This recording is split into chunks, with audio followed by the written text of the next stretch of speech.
morning guys.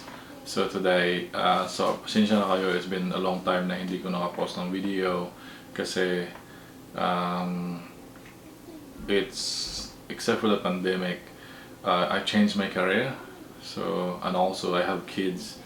So I'm trying to balance everything at saka yung may nag-enroll ako sa school and then I'm still studying. So I'm trying to balance the family, the study and my job and plus the family. So, so ito na tayo guys, bumalik na ako dito ngayon and sa aking pagbabalik is I have a good news sa inyo guys kasi I have information about the visa, na bagong visa na about farming visa na include yung Philippines sa farming visa dito sa Australia. So I read some articles dito sa rural area kasi I live dito sa rural area in the countryside sa Australia and ang area ko is mas more farming. Maraming trabaho dito sa farming. Marami dito yung trabaho sa grapes, especially yung the grapes, yung picking grapes ang malaking kita sa grapes. At except sa grapes, after ng grape season, mag-picking kayo different varieties ng grapes kasi honestly, nadaanan ko na yun before yung picking ng grapes.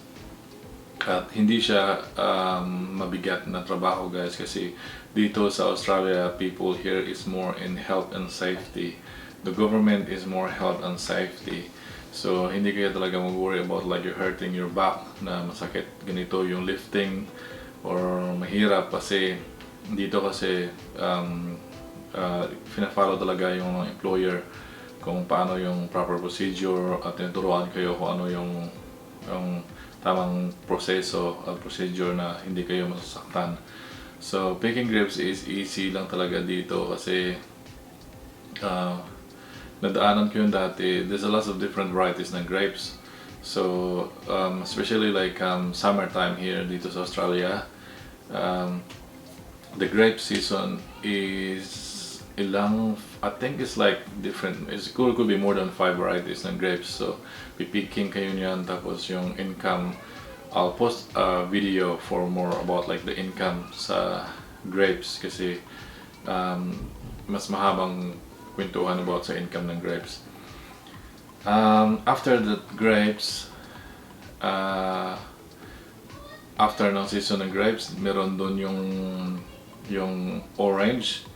So after ng orange doon, maraming type din ng orange dito kasi or dalawang type ng orange. So or may variety ng orange kasi meron din yung after ng grape season, meron din yung orange season. So dito sa lugar namin, mas more talaga yung mga fruits and vegetables.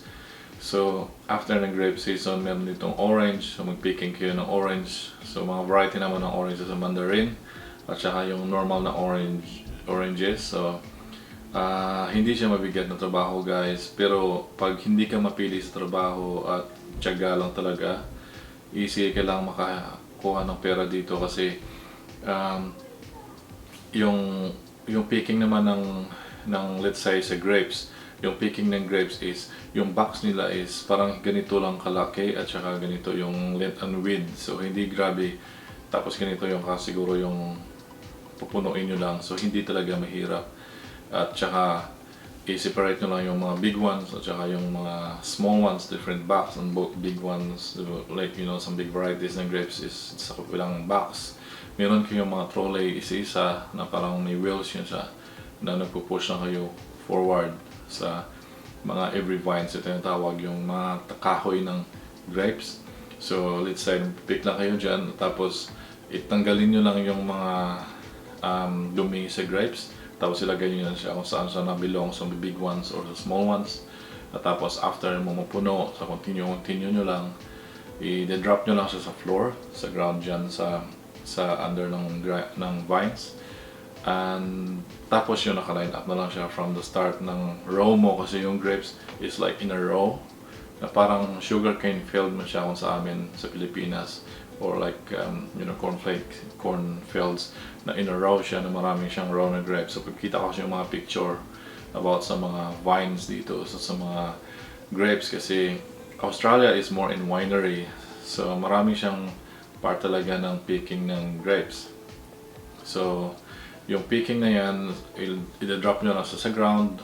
Tapos make sure na in the proper presentation is a good presentation sa boxes nyo. At tapos magpipick up na yung truck, magpa-follow na yung truck.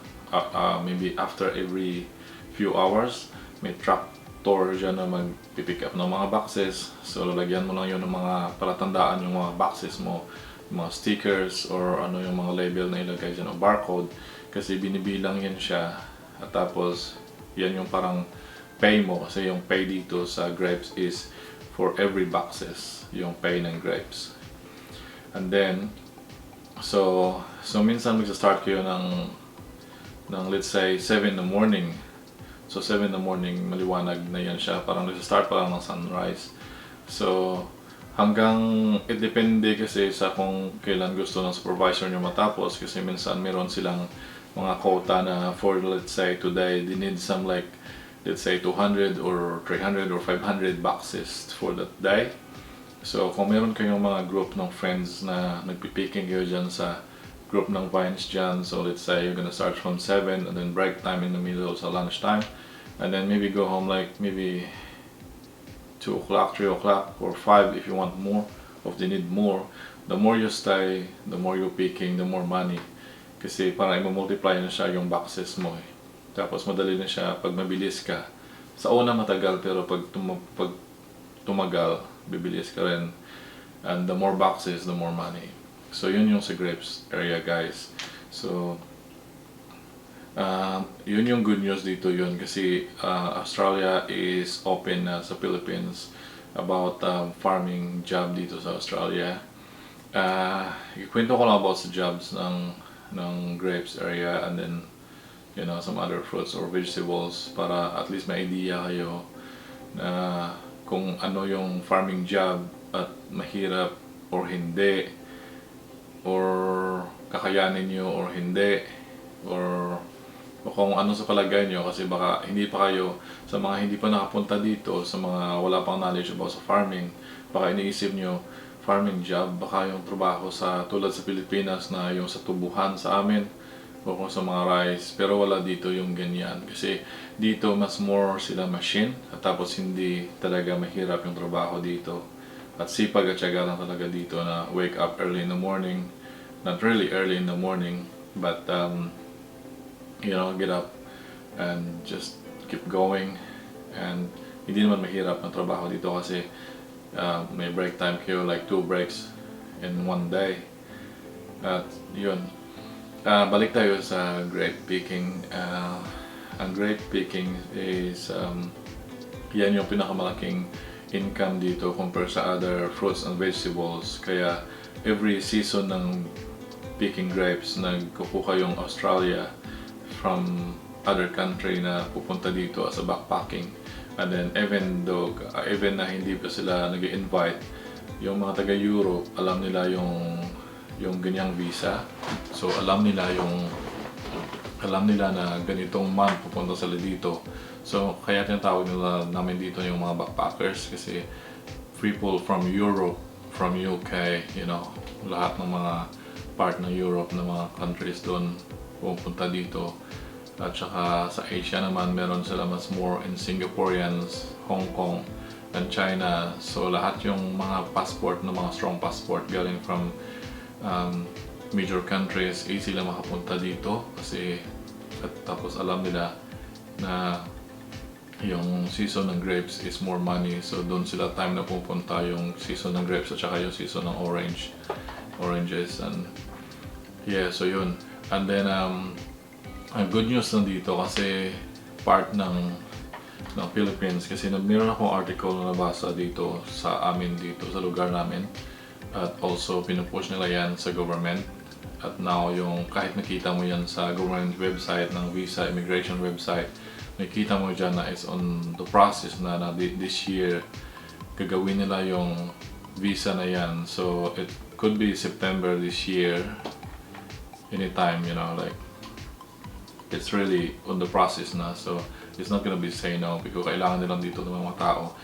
So it says like new agricultural visa by the end of September to 21 is growing shortage of farm workers. So shortage talaga yung farm worker dito sa Australia, especially kasi parang may tinanggal sila sa part ng farm workers na somewhere part ng Europe area na kasi may nagrereklamo yung mga doon na mga country. So parang tinanggal nila, na-replace nila ng ibang country. So that's only good news for those Asian countries.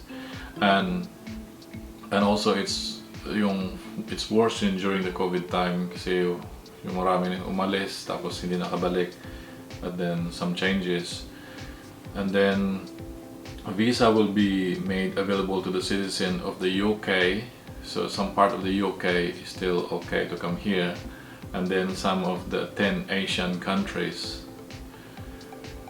for ASEAN, the Association of Southeast Asian Nations, meron tayong 10 country.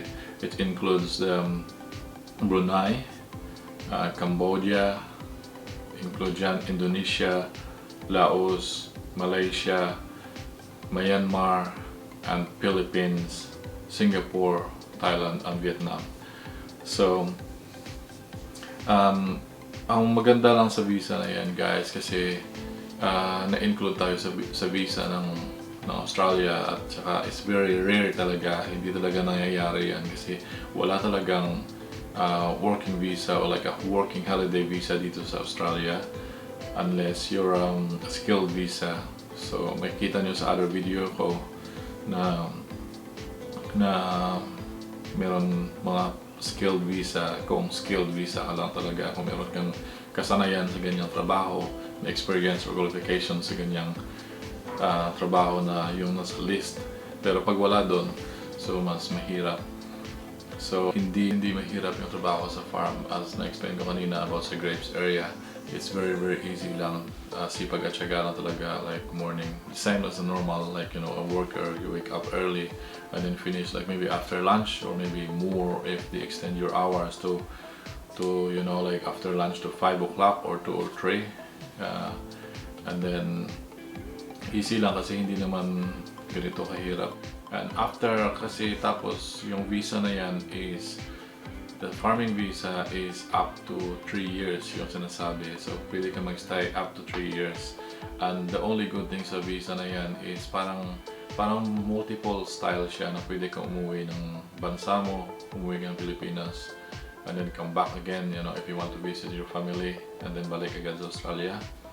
Yeah, so sa loob ng up to 3 years mo na trabaho sa visa, kasi normally yung grape season is last to 3 to 4 months or could be more to 5 months yung grape season na peaking dito, kasi every farm naman meron silang lang na mag-grow yung ganitong area ng vines, and then after the following, so it's like in the process na hindi kayo mas-stop ng trabaho for sa loob ng 3 to 4 months or more.